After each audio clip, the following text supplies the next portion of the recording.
Alors, bonsoir à tous. Moi, c'est Erna Mafouo. Je suis étudiante en physique à l'Université de Mons. Physique à finalité didactique. C'est vrai que c'est une finalité qui n'est pas très connue des étudiants. Mais la finalité didactique, en fait, c'est pour enseigner dans le secondaire supérieur. Alors ici, je me retrouve aujourd'hui à la journée de la promotion africaine, de la culture africaine organisée par la FEDACH, dont je fais partie des membres. Et voilà, nous avons comme invité Maître Diabou, maître au barreau de Lille, je pense, si je ne me trompe pas. En fait, je vais juste rectifier. J'ai été pendant quelques temps au barreau de Lille. Donc après, j'ai quitté le barreau de Lille pour aller au barreau de Valenciennes. Donc dans la tête de beaucoup de gens qui m'ont connu à l'époque, je suis toujours à Lille. Mais disons, je suis au barreau de Valenciennes et au barreau de Mons. Donc je travaille sur les deux pays. J'ai un cabinet à Valenciennes et j'ai un autre cabinet à Mons. Ah d'accord. Ok, merci bien pour cette d'avoir éclairé ma lanterne à ce sujet parce que voilà, pour moi, je savais que vous étiez au barreau de Lille. Merci bien. Et voilà, aujourd'hui, j'ai une question qui me taraude de l'esprit et je voudrais bien savoir, en ce qui concerne les étudiants étrangers, si un étudiant peut se mettre en indépendant. Voilà, et quand je dis indépendant, c'est vraiment s'intégrer dans la vie active, mais pas comme salarié, mais en étant indépendant. Je voudrais donc savoir si cela est possible. Alors, je passe la parole.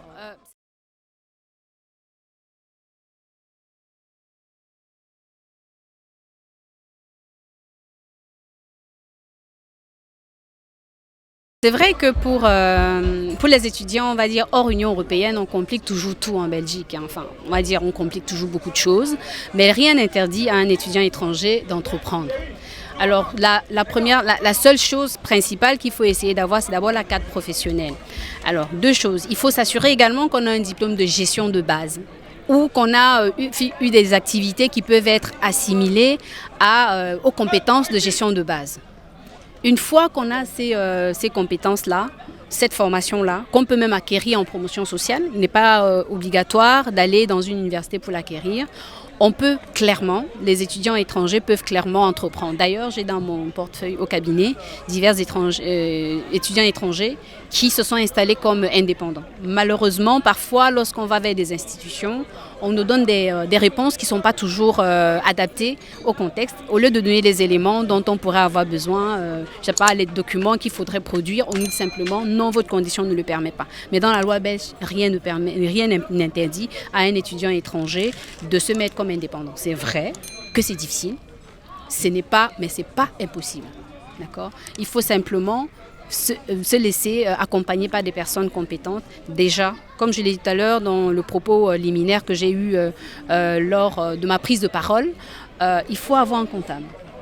Il faut également vous rapprocher d'un secrétariat social, le secrétariat social d'une caisse d'assurance sociale. C'est important. Il ne faut pas simplement se contenter d'aller à la commune parce que malheureusement, on va dire, les agents communaux, ils peuvent être aussi compétents qu'ils le sont, mais il y a parfois des choses qui leur échappent et au lieu de vous renvoyer parfois vers des services compétents, ils se contentent de vous dire c'est pas possible. Donc il ne faut pas vous arrêter à ça, il faut bousculer, il faut être vraiment entreprenante, il faut être dynamique, il faut vous faire confiance, c'est possible. Ok, merci maître. Voilà, j'ai une... J'aimerais aussi demander quelque chose à Maître. Maître, la question est celle-ci. Quand vous êtes par exemple étudiant étranger, vous voulez peut-être faire une reconnaissance de votre enfant. Ça veut dire qu'il faut que vous perdez votre statut étudiant. Maintenant, vous faites un regroupement familial. Maintenant, la question est celle-ci. Maintenant, pour se mettre en tant que indépendant et en tant qu'étudiant étranger, qu'est-ce que vous conseillez? Perdre son statut pour se mettre en tant que... Parce qu'on ne peut pas avoir deux statuts puisqu'il est venu avec le statut étudiant. Perdre son statut étranger pour demander la carte de séjour en tant qu'étudiant indépendant ou qu'est-ce qu'il faut faire? Mais écoutez, comme je disais, on peut rester étudiant étranger et quand même commencer une activité indépendante. Cela étant, lorsqu'on a le statut d'étudiant étranger, les choses sont toujours un peu plus complexes. Mais à partir du moment où on perd son statut d'étudiant étranger et qu'on a la carte F par regroupement familial après une reconnaissance enfant, les choses sont plus simples. Malheureusement, c'est comme ça. Mais l'un et l'autre, c'est possible. Donc c'est un choix à faire. Donc ça veut dire alors, il peut conserver le statut étudiant Et il est indépendant. Bien sûr. En fait, Voilà. il y a beaucoup de personnes qui pensent que dès qu'ils font des reconnaissances de leurs enfants, ils sont obligés de changer de statut. Non. On fait la démarche auprès de la commune pour changer de statut. Si vous ne faites pas des démarches auprès de la commune ne peut pas vous obliger en disant plus que vous êtes parent d'enfants belges ou européens, vous aurez la carte F. C'est à vous de faire le choix. Lorsque vous allez chercher le formulaire, c'est vous qui décidez. Je demande le renouvellement de mon titre de séjour en qualité d'étudiant ou en qualité de personnes, de parents d'enfants européens ou belges. Et mais ce ne sera pas un piège pour cet étudiant étranger dans la mesure où il va peut-être passer le temps à se consacrer à son entreprise qu'à l'école. Et maintenant, si son dossier, il change de filière peut-être parce que selon la loi, on ne peut pas doubler. On peut doubler, on ne peut pas tripler. Mais maintenant, peut-être il est consacré plus à son activité d'indépendant. Donc, je ne sais pas quelle activité il doit mener. Et alors maintenant, peut-être, il veut faire changer, on envoie à l'Office des étrangers.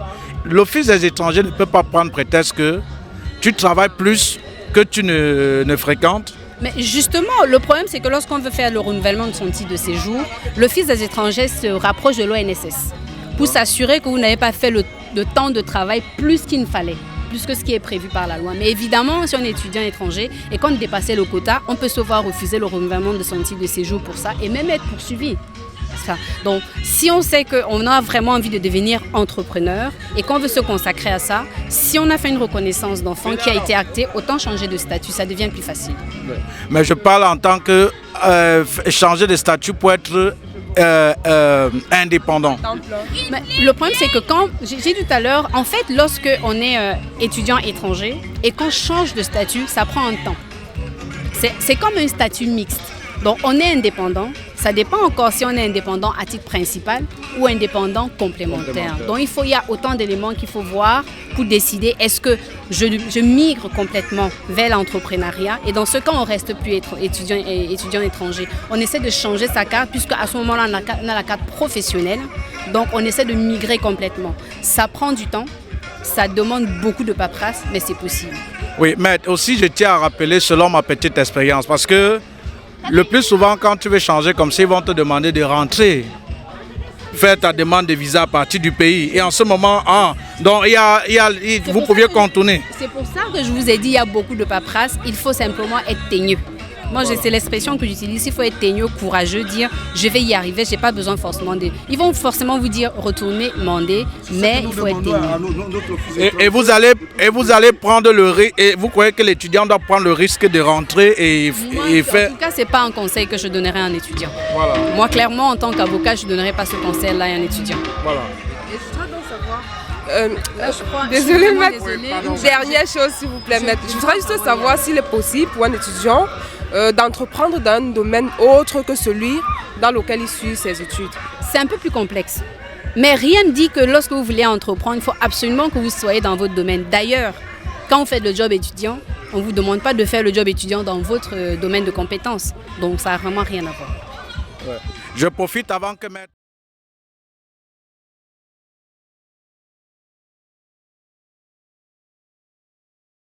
Profite avant que maître ne parte. Je m'adresse surtout aux enfants qui venaient d'arriver. Parce que vous vous lancez en tant que faiseur de papier. Les amis, non, maître, pardon, ne partez pas. Les amis, toi qui viens d'arriver dans ce pays, parce que j'aime appeler mon village, puisque j'ai fait plus de la moitié de ma vie dans ce pays. Je m'adresse à toi que j'ai tenu la main, que tu es là. Cher ami, c'est quand tu perds ton statut dans ce pays que tu vois le vrai visage de chacun. Je ne te conseille pas de perdre ton statut et d'être sans papier. C'est-à-dire même la mouche, quand tu es sans papier dans ce village-ci, a de la valeur que toi. Donc toi qui viens, au lieu de te concentrer dans tes études, tu comptes le nombre d'abonnés, de souscriptions que je fais par jour. Tu te lances dans les papiers. Quand l'ONS ou peut-être quand l'Office des étrangers doit commencer à enquêter sur ta vie, on va se rendre compte que tu exerces une activité qui te prend plus de temps que tes études. Tu vas voir la magie. Je ne vous fais pas avoir peur, mais je vous dis ça sous le contrôle de maître. Donc, cher ami, tu es venu pour les études, concentre-toi. Tu as même tes papiers là, ou tu sais pas, tu as ça, avant de faire autre chose. Voilà. Le petit conseil à donner, maître. Alors, le petit conseil que je peux donner, c'est vraiment impératif. Faites tout pour ne jamais vous retrouver en situation irrégulière. Voilà. Vraiment, faites tout pour ne jamais vous retrouver en situation irrégulière. Surtout si vous êtes arrivé sur le territoire du royaume en situation régulière, en tant qu'étudiant ou autre. Faites tout pour ne jamais perdre votre titre de séjour. Merci. Voilà. Vous avez compris, non, les amis? Maître est parti. Maître est parti. Je vais encore recommencer les dernières paroles de maître. Faites tout pour ne pas te retrouver en situation irrégulière. Mon ami, c'est Aristide qui te dit ça. Tu comprends? Fais tout en tant qu'étudiant pour ne pas te retrouver en situation irrégulière. C'est que tu vas voir le miracle. Tu comprends? Ces gens qui t'encouragent, là, c'est eux qui vont se moquer de toi. Tu vas croire que non, personne ne connaît. Eux tous ils savent. Et quand eux tous, ils vont se moquer de toi en passant. Et tu seras la risée. Cher ami, je te le dis encore. Parce que quand je fais les papiers, les amis, je ne vais pas me cacher. Même là, je voulais prêcher pour l'entrepreneuriat. J'ai parfois en une journée, je dis ça, est-ce que j'ai peur de toi? J'ai parfois le salaire d'un employé en Belgique par jour. Je n'ai pas dit par mois. Je recommence encore. Attends, je recommence. Ne pars pas. Ne pars pas. Je dis, hein, je m'appelle Kang Monyeta la récite. Je m'appelle Kang Monyeta la récite. Parfois par jour, j'ai le salaire d'un employé en Belgique, en Europe, même pas en Belgique. Tu comprends? Parce que si maintenant les formations c'est 300 €. Si tu prends seulement 7 personnes fois 300, ça donne 7 fois 7, 7 fois 3, 21, 2100 €. Maintenant, quand tu vas comprendre, je vais aussi faire les papiers comme lui, C'est bon de faire les papiers, c'est bon d'entreprendre. Change de statut.